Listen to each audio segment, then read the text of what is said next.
بسم اللہ الرحمن الرحیم، السلام علیکم ورحمۃ اللہ۔ ایک بار پھر سے امریکی جو کانگریس ہے ان کے ممبران کی جانب سے پاکستان کے متعلق صورتحال جو اس وقت پیدا ہو چکی ہے، خاص طور پر عمران خان کو لے کر انہوں نے دوبارہ سے خط لکھا ہے اور جو بائیڈن کی ٹیبل کے اوپر آ گیا ہے۔ جو بائیڈن نے اس کے اوپر ایکشن لینے کا فیصلہ کر لیا ہے اور جو بائیڈن کی انتظامیہ کی جانب سے یہ بات کلیئرٹی کے ساتھ بتا دی گئی ہے کہ اب ہمیں اس کے اوپر ایکشن لینے کی ضرورت ہے، کیونکہ اگر یہ والی سچویشن بنتی ہے، یہ والی سچویشن چلتی ہے جو کہ پاکستان کے اندر اس وقت موجود ہے، یہ جو بائیڈن کے لیے دیکھیں کتنی نقصان دہ ثابت ہوئی۔ جو بائیڈن بیچارہ فارغ ہو گیا، جو بائیڈن کی چھٹی ہو گئی، جو بائیڈن کی صدارت چلی گئی، جو بائیڈن کی حکومت چلی گئی، تو جو بائیڈن کے اوپر پریشر موجود ہے کہ جاتے جاتے یہ ایک کام کر جاؤ تاکہ لیگیسی کوئی اچھی چھوڑ کے جاؤ۔ تو امریکی کانگریس کے جو ممبر ہیں وہ اب تقریباً کوئی 50 سے 60 ہو چکے ہیں جنہوں نے دوبارہ سے خط لکھا ہے۔ اس سے پہلے بھی کوئی 4-6 مہینے پہلے جو بائیڈن کو یہ خط لکھا گیا تھا کہ آپ اب انتخابات کے اندر جا رہے ہیں، تو انتخابات کے اندر جاتے جاتے آپ جو اس وقت دنیا کے معاملات ہیں جس میں خاص طور پر آپ نے پاکستان میں عمران خان کے خلاف رجیم چینج آپریشن کیا تھا، اس کو واپس کرنے کے حوالے سے بات کریں، اس کے اوپر اپنا نقطہ نظر بیان کریں، اس کے اوپر اپنی جو اس وقت بات ہے وہ کریں۔ لیکن ان کی جانب سے کوئی بھی بات نہیں کی گئی، ان کی جانب سے کوئی بھی اس طرح کا ایکشن نہیں لیا گیا، کوئی کارروائی نہیں کی گئی، اور جو بائیڈن نے کچھ بھی اس بارے میں نہیں کیا۔ آخرکار وہ دیکھیں کتنا بڑا ایکشن تھا کہ وہ اس کے اپنے گلے پڑ گیا۔ وہ اس وقت جو بائیڈن نہیں کر سکا،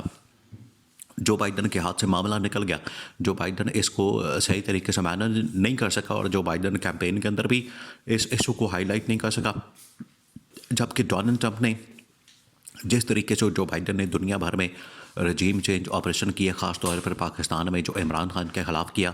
ڈونلڈ ٹرمپ نے اس بات کو بڑا استعمال کیا اور جو بائیڈن دیکھے ہار گیا۔ تو یہ سیاست کا حصہ ہوتا ہے۔ یہ جو بائیڈن کو پہلے سمجھا دیا گیا تھا، بتا دیا گیا تھا کہ اگر یہ تم نہیں کرتے، اس کو حل نہیں کرتے، اس کا سلوشن نہیں نکالتے، اس کے اوپر بات نہیں کرتے، تو یہ تمہارے گلے پڑ جانا ہے، یہ تمہارے گاٹے فٹ ہو جانا ہے،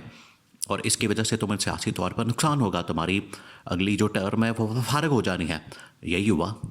کہ جو بائیڈن کو پھر فارغ کر دیا گیا، اور ٹرم سے پہلے انتخابات کے اندر حصہ لینے سے پہلے ہی، اس دوڑ میں شامل ہونے سے پہلے ہی فارغ کر دیا گیا، اس کی چھٹی کروا دی گئی۔ وہ دوڑ میں شامل ہی نہیں ہوا، وہ دوڑ میں آیا ہی نہیں، اس کی پہلی چھٹی کروا دی گئی۔ اس کی وجہ یہ تھی کہ ان کو پتہ لگ گیا تھا کہ جو اس وقت امریکی صدر کی جانب سے حرکت کی گئی ہے اور جو اس کی کرتوتیں ہیں، جو پاکستان کے اندر اس نے جو گند گھولا ہے، اس کی وجہ سے یہ بڑا نقصان ہوگا، اور یہ وہ دیکھے صدارت سے فارغ ہو گیا۔ اب دوبارہ سے امریکی کانگریس کے ممبران نے یہ خط لکھا ہے جو بائیڈن کو کہ جاتے جاتے کوئی اپنا لیگیسی تو اچھی چھوڑ کے جاؤ۔ دیکھیں یہ دنیا بھر میں اس طرح سے ہوتا ہے، یہ صرف پاکستان کے اندر یہ اس طرح کا رواج اور رسم اور اس طرح کی ریت موجود نہیں، ایک ٹریڈیشن موجود نہیں کہ جب بھی کوئی جانے والا شخص ہوتا ہے تو وہ جاتے جاتے کوئی اچھا کام کر کے جاتا ہے، جاتے جاتے کوئی ایسا عمل کر کے جاتا ہے کہ اس کی لیگیسی جو ہے وہ اچھی رہے، اس کے اندر وزن ہے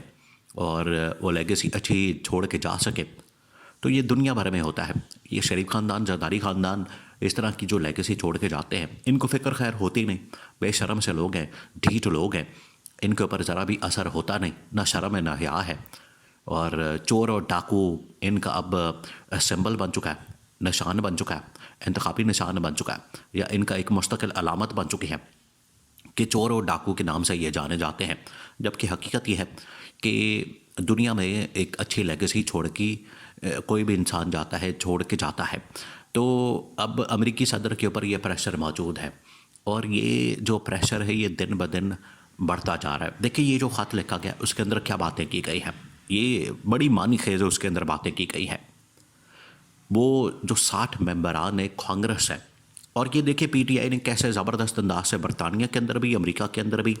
ابھی چند دن پہلے آسٹریلوی جو جرنیل تھے وہ بھی پہنچے ہوئے تھے پاکستان میں GHQ میں، انہوں نے بھی آ کے ملاقات کی، انہوں نے بھی آ کے یہاں پر سارا معاملہ دیکھا کہ یہاں پر ہو کیا رہا ہے، اور انہوں نے جنرل عاصم کے ساتھ ملاقات کی تھی اور بتایا تھا کہ یہاں پاکستان میں سچویشن کتنی آؤٹ آف کنٹرول ہے۔ اب یہ برطانیہ، پہلے خیر امریکہ نے ہی خط لکھا، پھر اس کے بعد برطانیہ نے اب لکھا، تو اب امریکہ کے دوبارہ سے 60 ممبران نے یہ خط لکھا۔ خط کے اندر ہے کیا؟ بات تو یہ ہے کہ خط کے اندر کیا کہا جا رہا ہے کہ وہ لیگیسی اچھی چھوڑ کے جائے جو بائیڈن۔ خط کے اندر یہ ہے کہ دو تین چیزیں ہیں جو پاکستان کے متعلق پاکستان کے گرد گھومتی ہے.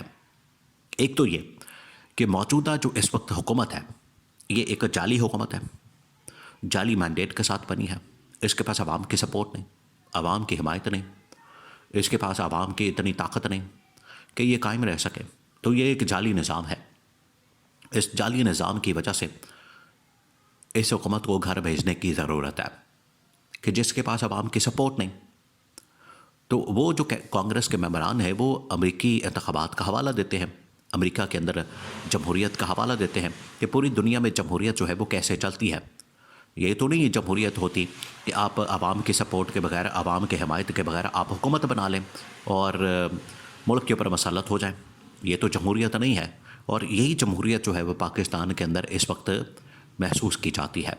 پاکستان کے اندر بغیر مورل اتھارٹی کے، بغیر مینڈیٹ کے، بغیر عوام کے سپورٹ کے ایک ایسی حکومت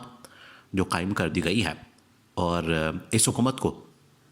کوئی بھی اب برداشت کرنے کو تیار نہیں.